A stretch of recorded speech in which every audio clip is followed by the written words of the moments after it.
Welcome to Good Games Spawn Point, the show for gamers by gamers. I'm Hex. And I'm Bajo. And I am D.A.R.R.E.N. Coming up on the show, we play a world builder with a bit of a fantasy feel in Stonehearth.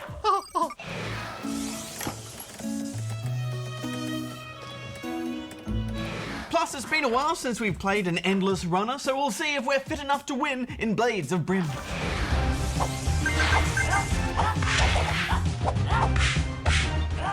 Oh, and I believe Goose and D.A.R.R.E.N have another coding corner to share with us all. They certainly do, D.A.R.R.E.N. And speaking of sharing, why don't you give us a new challenge? Oh, affirmative. It's time to weed out some noobs with a D.A.R.R.E.N's challenge. Today, I'm asking you this. In Minecraft, how long is a full day-night cycle in real-world minutes? Answer at the end of the show. Oh, that's a tricky one, Darren. I always lose track of time playing that game. I know, right? Well, now it's time for the news. Thanks guys, Goose here with all the news from around the gaming world. Japan has officially declared a giant robot war against America. An American firm known as Megabots Incorporated publicly challenged a Japanese company known as Tsurubashi Heavy Industries to the world's first giant robot duel. Tsurubashi, we have a giant robot, you have a giant robot. You know it needs to happen. We challenge you to a duel. Japan responded and agreed to the duel, with one condition, that melee combat be allowed. The fight is scheduled to take place in 1 year. A man in the United States has found what may be the only remaining prototype of the fabled Super Nintendo PlayStation. That's right, a Nintendo PlayStation. Before the first PlayStation had ever been released, Sony was originally planning to partner with Nintendo to create a new console. But that deal fell apart and Sony went off to make the console on their own, which of course became the very first PlayStation. The rare prototype of the Nintendo PlayStation was found in the man's attic and by all accounts seems legitimate. 200 prototypes were originally created, but all were thought to have been destroyed. And that's all for this week. Back to you guys in the studio. Thanks, Goose. Okay, guys, it's time to take a look at Stonehearth. Hang on a sec, Hex. Didn't we look at that just a few weeks ago? Negative. That was Hearthstone. Ah, so what's this? Well, this is Stonehearth. Ah, confusing.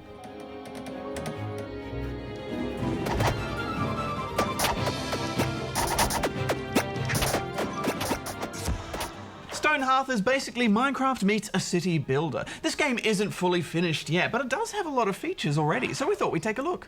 Like most city builders or even Minecraft, there isn't any goal to reach or way to beat the game.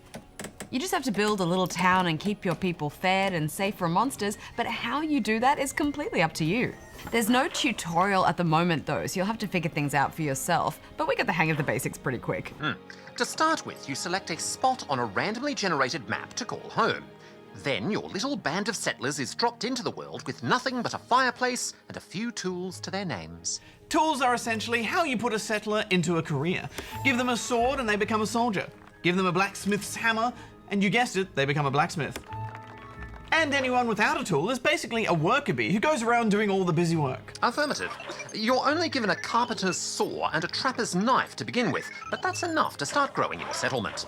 Your trapper can start collecting food, while your carpenter can craft other tools, as well as various parts for your buildings. You almost have no direct control over your little people. Instead, you set up areas for them to harvest materials, plant farms, store resources, and that sort of thing. And then they just go at their own pace, doing whatever suits them, and they regularly put down tools to sleep and eat.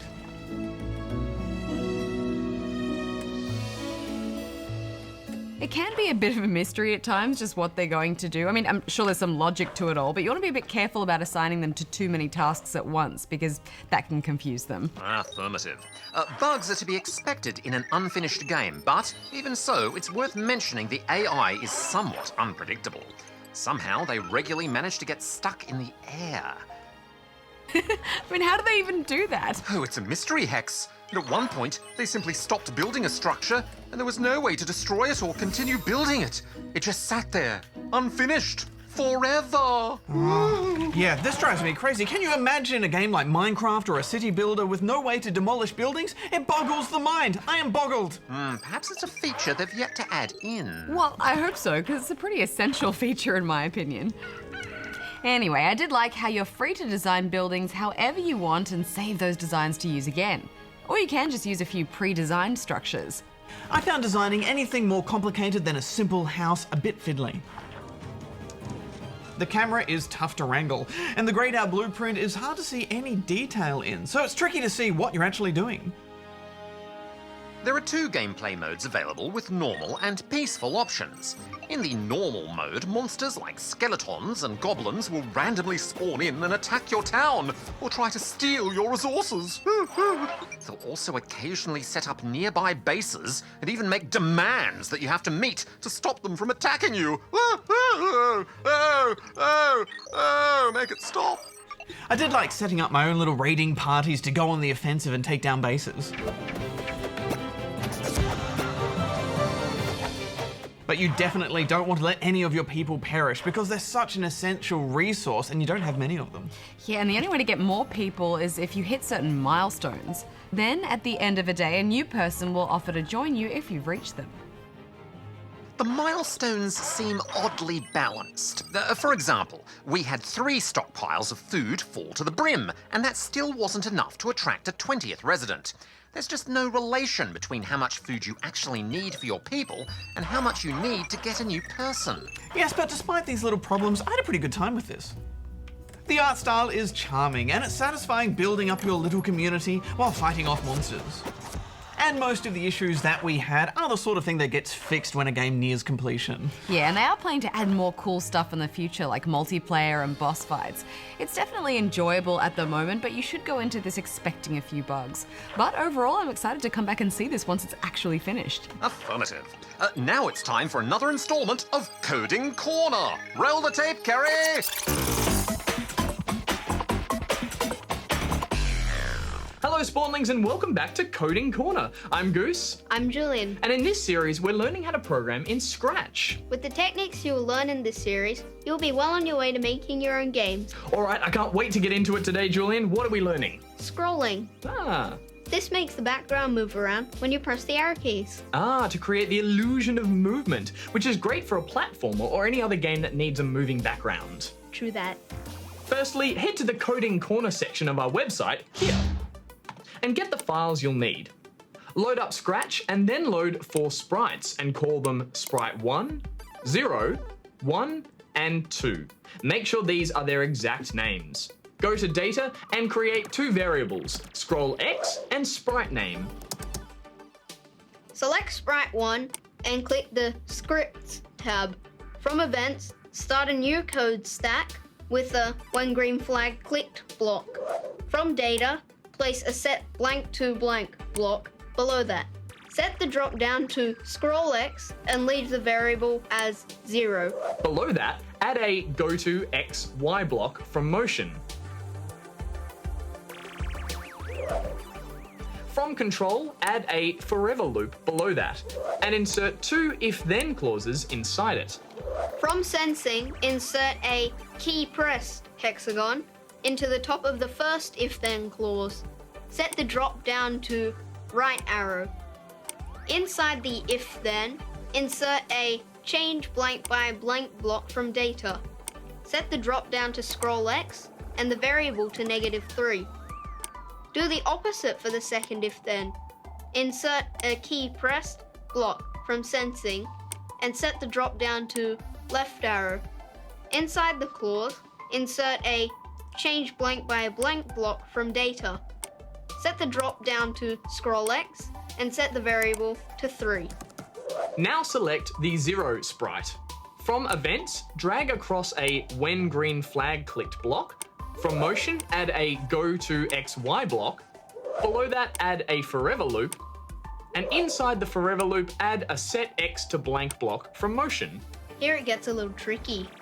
Go to Operators and drag a blank plus blank oval into the set X to blank block. Then drag a blank multiplied by a blank oval into the rightmost slot in the blank plus blank oval. From Data, drag Scroll X into the left side of the blank plus blank operator and set the left side of the blank multiplied by blank to 480 and the right side of it to 0. For the sprites named 1 and 2, create stacks of code identical to the stack you made for the 0 sprite. Identical, but with one difference. The rightmost variable in the blank multiplied by blank operator. For the sprite marked 1, set the variable to 1. For sprite 2, set it to 2. You don't have to create those blocks by hand. You can simply right-click and select Duplicate. Now, the moment of truth.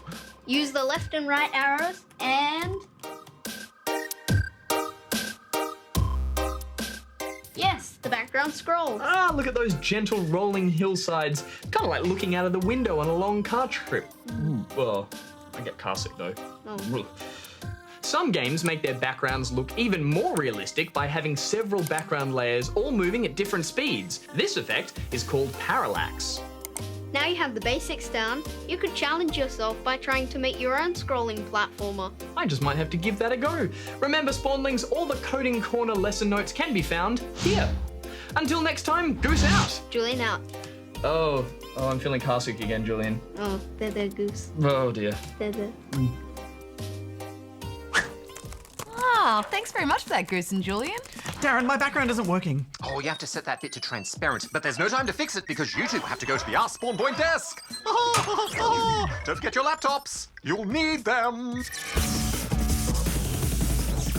Okay, well, let's start things off with this one from Mr. Nintendo, who is in Nintendo Land, New South Wales.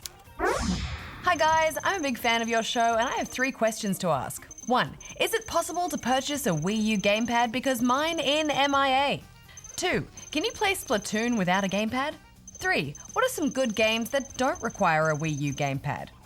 Please respond or I will trap you inside a Wii U forever, Mr. Nintendo out!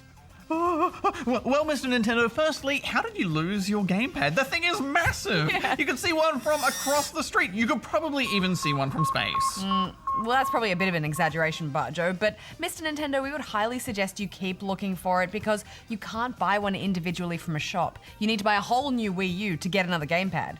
Although I'm pretty sure you can get a replacement if you contact Nintendo support. But according to one story we saw, it cost someone $155 to get a replacement sent to him. Oh, that was in 2013 though, so maybe it's a bit cheaper now. Not to mention that's just one story that we heard on the internet, which is never a reliable source. Still, if you absolutely have lost your gamepad, then we'd suggest getting a grown-up to give Nintendo support a call and see if they can help you out. Yes, as for if Splatoon can be played without a gamepad, well, yes and no. Yes, you can use other controllers to play the game, but you can't actually start the game without a gamepad. We tried and it simply said we needed the pad. Unfortunately, we don't really have the time to go through and test out all of the games to see which ones work without a pad, so I couldn't really recommend any good ones for you. Although we did notice that on the back of the Wii U game boxes, it actually says what controllers a game requires and what it's compatible with. So for example, we saw on Yoshi's Woolly World, it simply says all controllers are compatible, and we found that we could launch that and play it fine without a pad. Whereas Splatoon says a pad is required and wouldn't launch without it even though it's still compatible with other controllers. So if you see it says gamepad is required, then you'll need it. But if it just has them all listed as compatible, then you don't. At least that seems to be the case from our experience. It's a tad confusing, but long story short, find your gamepad. It's a pretty essential part of the Wii U. Let's move on to this one now from the Ginger Ninja, who is in Hobart, Tasmania. A ninja who is ginger? How would they hide in the dark? Because you'd be able to see their ginger hair. Hey, good game. As Xbox One and Xbox 360 compatibility was announced at E3, could you give a walkthrough of what will be available to do, or if you can already put games from a 360 into an Xbox One? Answer, P.S. Throw a cupcake at Darren. Thank you.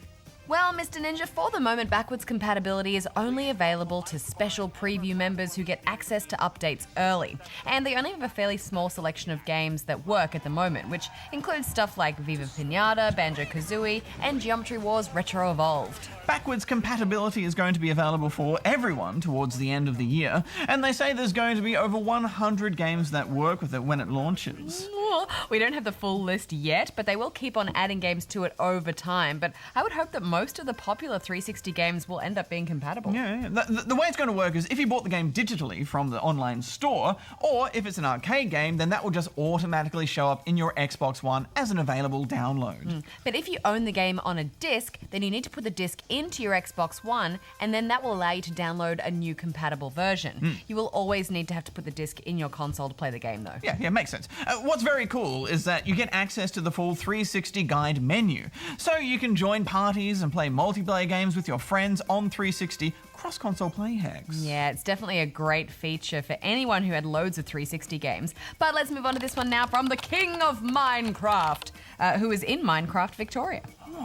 Hi, good game. I wanted to ask you why you did not rate Lego Worlds. P.S. Bajo, please do these.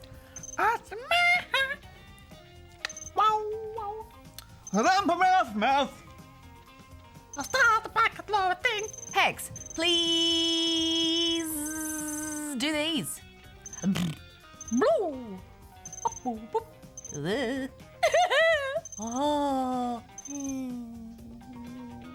Oh, well, your Minecrafty Highness, my king. When we look at a game that's still in development, we've decided it's not really fair to rate it and give it a score. Yeah, so it was the same when we looked at Stonehearth earlier. It's not a finished game yet, and no doubt it's going to change a lot from now until when it officially comes out. Indeed, Hex. So any issues or criticisms we have may not be there when the game is finished, so we try and give an overall impression of how a game is shaping up, and then leave any final score until the features are there and the game is finished.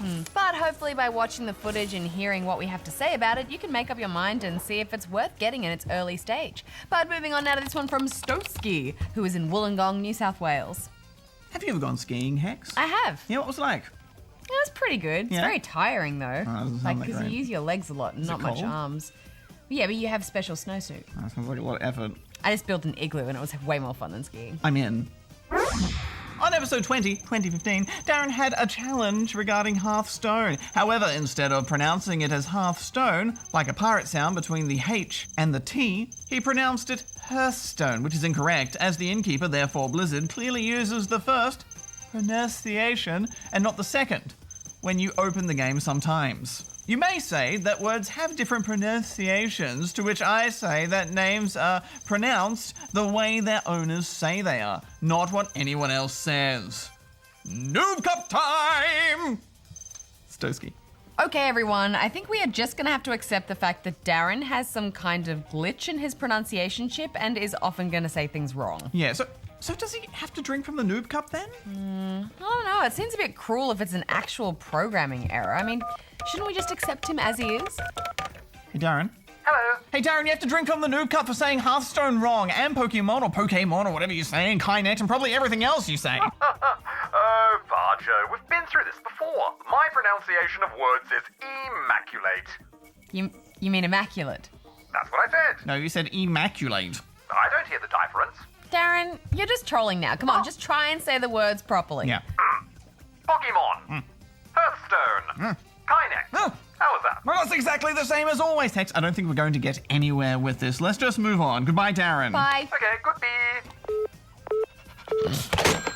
I think that he needs some maintenance, Hex. Yeah, this is being a little bit cheeky, to be honest. Well, we have time for one more quick question, and it's from Braden in Queensland. Hello, good game. Point. I was wondering when the new Minecraft story mode is coming. P.S. Darren is a mega noob. P.S. Bajo, you are awesome, and Hex. Well, we were hoping they'd give us an actual release date at the recent Minecon, but sadly, all we know is that it's planned to come out at some point later this year. Although, while we didn't get a release date, we did actually get our first real trailer. Roll the tape, Kerry. Everyone's running away, except for you. Our gang sticks together, that's what we do. It's in your hands now! Go!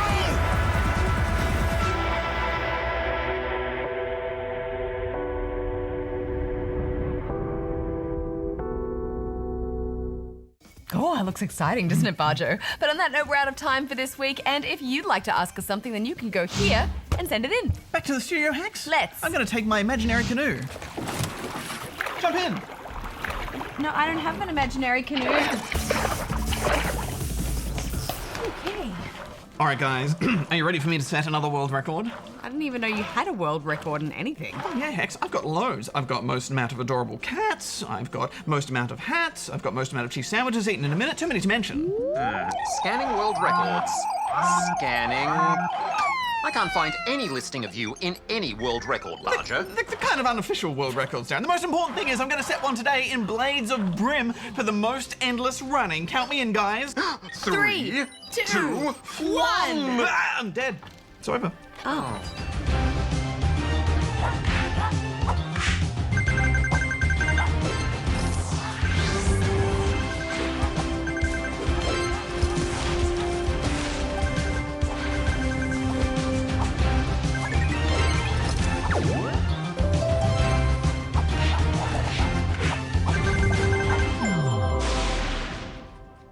I think you need some more practice, Bajo. Yeah, I think so. Darren, why don't you explain how the game works? Oh, it'd be my pleasure, Hex. Like many endless runners, Blades of Brim challenges players with randomly generated placements of obstacles and enemies. Swiping on the screen will make your hero dodge, jump, and attack. Yes, and we should also point out that this is free to play, so it's very easy to try out. I also liked how well the heroes moved. After jumping, you can swipe against walls to run along them and bounce acrobatically around. Plus, you can chain enemy attacks together as well. Yes, it's all very graceful, isn't it? I felt like a medieval ninja leaping through the air, slashing monsters left and right at intense speeds. And naturally, there's loads of gear to unlock as well. Items like new weapons and armor can be found in chests to give your hero better stats. Oh, and there are even magical mounts that let you shoot fireballs. Oh yeah, calling in those mounts was great, and I love how there's just something new around every corner. Portals teleport you to bonus stages, power-ups turn enemies into gold, and there are loads of little challenges you can complete along the way. Yes, I think they've been very clever about keeping each play varied enough to keep you coming back for another try. Affirmative. However, as you only have one life, most plays are quite short. You can, of course, revive yourself with blue orbs. You need to be careful, though, as these revives become very costly if you try to extend a run multiple times. Yes, I tried to limit myself to one revive per run. And I was able to earn enough orbs to do that in-game without having to buy any extras. So I didn't find the microtransactions too pushy. But what are you going to give it overall, Hex? I thought this was really well balanced. None of my deaths felt unfair, and I got a little bit better with each run. I'm going to be sticking with this, guys, at least until I unlock some of those rideable dragons. I'm giving this 4 out of 5 rubber chickens. Yeah, this is one of the best endless runners I've played in ages. I'm giving it 4 out of 5 rubber chickens as well. We are almost at the end of another show, which means, Bajo, Hex, it's time for the answer to my challenge! Bring it on, Darren. At the start of the show, I asked you this. In Minecraft, how long is a full day-night cycle in real-world minutes? And the answer is 20 minutes! Day lasts 10 and night lasts 10. You can get a surprising amount of stuff done in that time too. Next week on the show, we take on a whole new set of puzzles in Portal Stories Mel.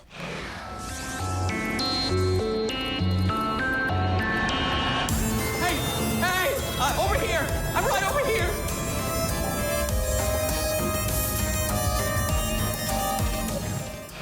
I'm so excited about new Portal levels. And did you guys know that this game was made entirely by the fanbase? I'm sure GLaDOS had something to do with it. No, Darren, it was all made by the Portal 2 map-making community. Astounding. And they've done a brilliant job with it too. But that's all the time we have for this week. Until next time, may all your games be good ones. Hex out. Bajo out. Darren out.